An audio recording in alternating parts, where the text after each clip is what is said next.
Bonjour à tous, j'espère que vous allez bien. Donc dans cette nouvelle vidéo, on va voir comment stocker ces métaux précieux. Mais avant toute chose, n'oubliez pas de vous abonner à cette chaîne si ce n'est pas encore fait, de liker, de partager et d'activer la cloche pour ne manquer aucune autre vidéo. Et également, j'ai mis un ouvrage à votre disposition pour savoir comment investir dans l'or de A à Z, savoir comment acheter, comment vendre sans passer par une grosse fiscalité, également comment le transporter, et également je donne mes adresses personnelles pour acheter et savoir où stocker son or. Donc le lien est juste en dessous de la vidéo et on va pouvoir attaquer le sujet dès maintenant. Alors pour cela, dans cette vidéo, j'ai décidé de faire un tableau pour récapituler et faire une conclusion pour que vous aiguiller sur savoir comment stocker les différentes manières qu'il existe et savoir en fonction de votre portefeuille comment savoir vous diriger. Alors je souhaite dire une chose, c'est que pour toutes les personnes qui ont moins de 10 000 euros en métaux précieux, bien sûr je recommanderais de garder chez vous. Vous n'avez pas besoin de partir dans des frais inutiles de stockage, etc.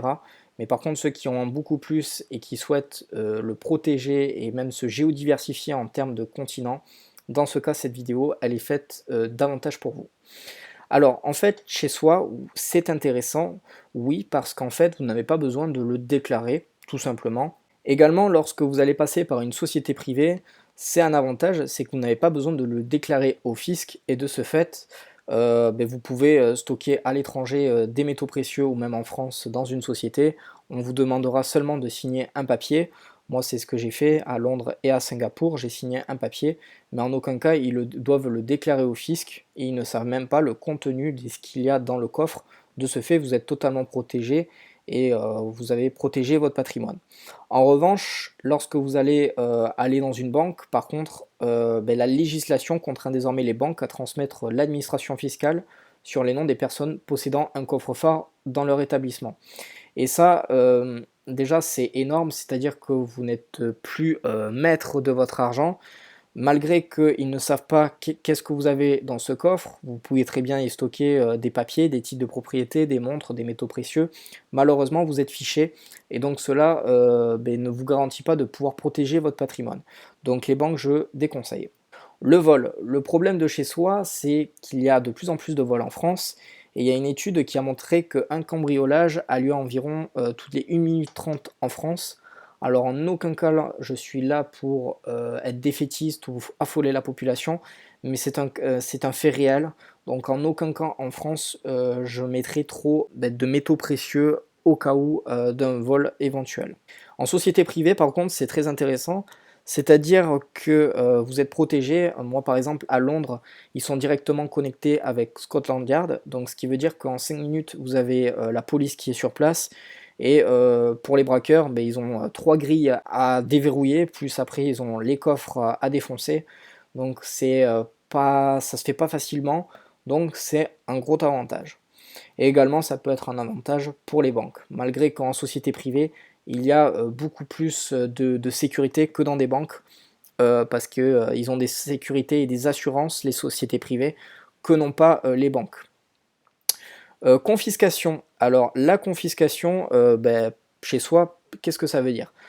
Vous avez vu que dans l'histoire, on a eu par exemple John Law, on a eu Joseph Gambon, on a eu Roosevelt. Tous ces gens-là avaient interdit de l'or dans l'histoire, et de ce fait, en fait, les gens devaient ramener leur or, et c'était illégal de détenir de l'or chez eux. Mais sauf qu'en fait, on dit ça que c'est illégal, mais qui pourra vraiment le vérifier si vous avez des métaux précieux chez vous? Ça, personne. Donc la confiscation, pour moi, ça ne veut rien dire. La société privée, c'est également un bon choix, c'est-à-dire que tant que on ne sait pas le contenu de ce qu'il y a dans votre coffre et qu'il n'a pas été déclaré au fisc, votre coffre vous appartient qu'à vous, personne ne sait que vous détenez un coffre. De ce fait, c'est un avantage et je recommande.